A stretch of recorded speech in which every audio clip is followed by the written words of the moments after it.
Hi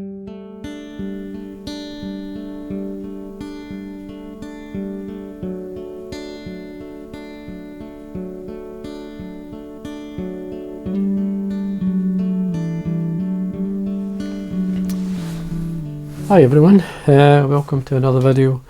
Now I'm going to be tying a fly, basically it's a dead caddis pattern that I tie. Now I got a question on YouTube from Ray, just a quick question. I enjoy tying with deer hair. Can the soft underfur that is combed out be used for dubbing?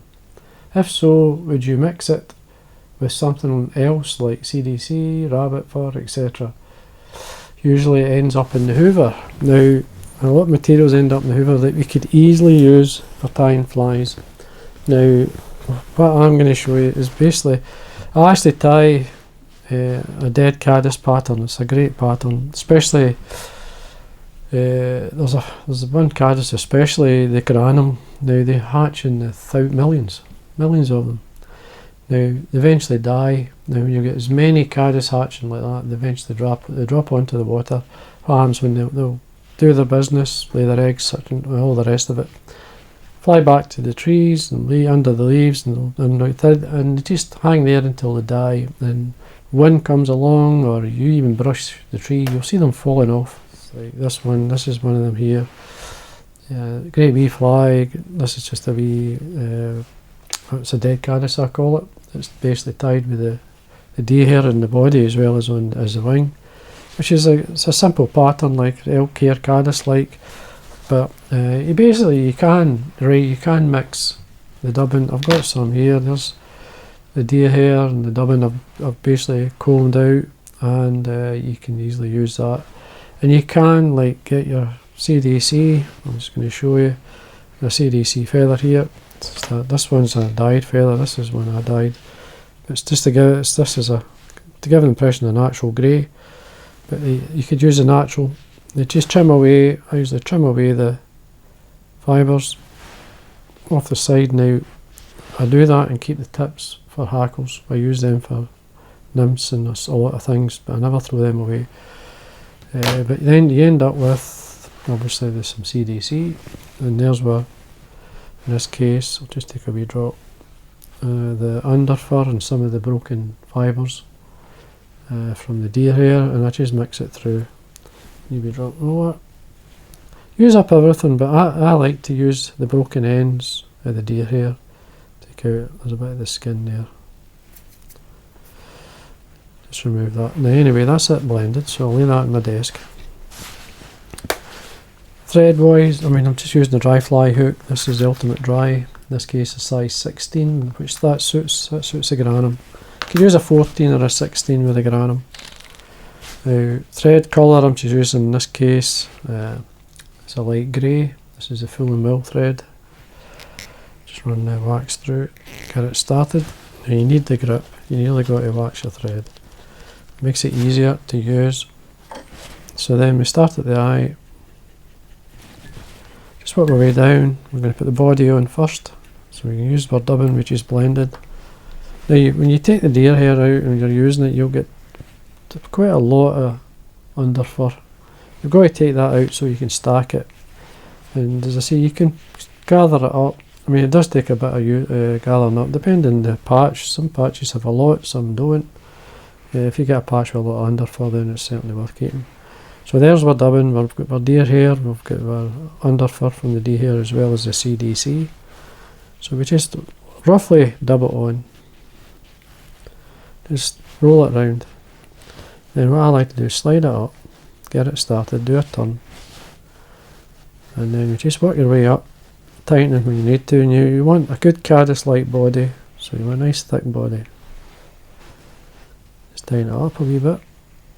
So you get round about a good 2 mil from the eye, and take away the excess. Now you can, it's best to actually just lightly bring out some of the dubbing, put life into it. You bring out the CDC fibre, there's your mix. Any longish fibres, we can trim them just to a kind of better length, that's fine. So we get our deer here. This is just a small patch. Coastal deer. You can use elk, you can use a lot of deer here, lots of types. Now the under fur is in there, there's more right there, so you can just set that in your pile for your next fly. Now the reason we move the under fur is so we can stack it. It's actually not too bad this deer here, but I'll stack it anyway. Tips first. Tip on your desk. Now before we do that, I'm going to put some horns on. Now this is just Costal fibre. Now I'm going to bring out a good half dozen fibres. Just bring them straight out. And tie this forward. Lengthwise, not too long, but you want to catch it in about maybe a head length from the eye. You want to need to give yourself room to tie off at the front. And you just need to give yourself room for that. Just catch it on. You could leave this quite long. Just trim away it. Back to our deer here. So say tap on your desk. It's lined up. There's some broken ends in there. I'm just going to take them out.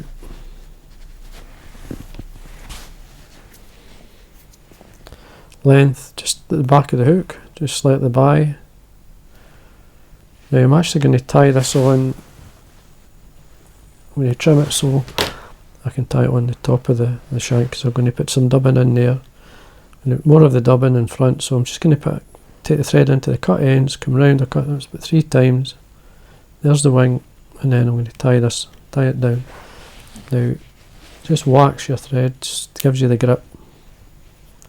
Make sure that's secure before you do anything. See where we are. That's fine. Back to our dubbing. Just going to gather some of it up on my desk here. So there's my mix there. Lightly dub it on, slide it up. I'm actually going to put a wee bit more of the guard hair in there. Some of the deer hair, sorry.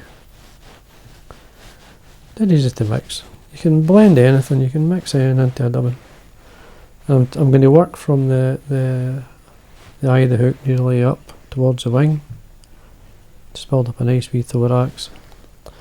Lift your horns out the way, anything going forward, draw it back. There's the space that we made at the beginning. 2 turns in there to secure it. And then we want to put a bit of varnish on my thread. Just about maybe a centimetre from the eye down the thread. Whip finish, 1, 2, 3.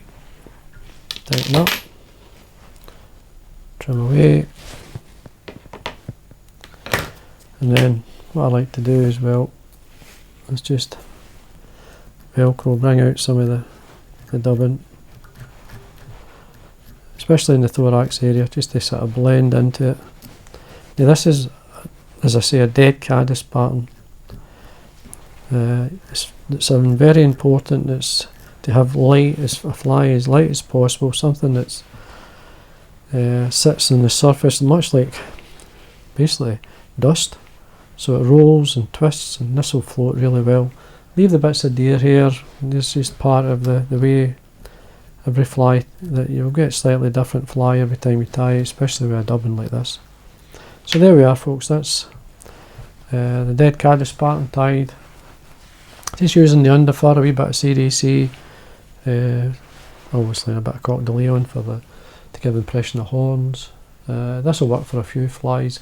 You could easily trim underneath. You could come along, make it much flatter, but you want this fly to really sit high, like as I say, in the surface. It wants to.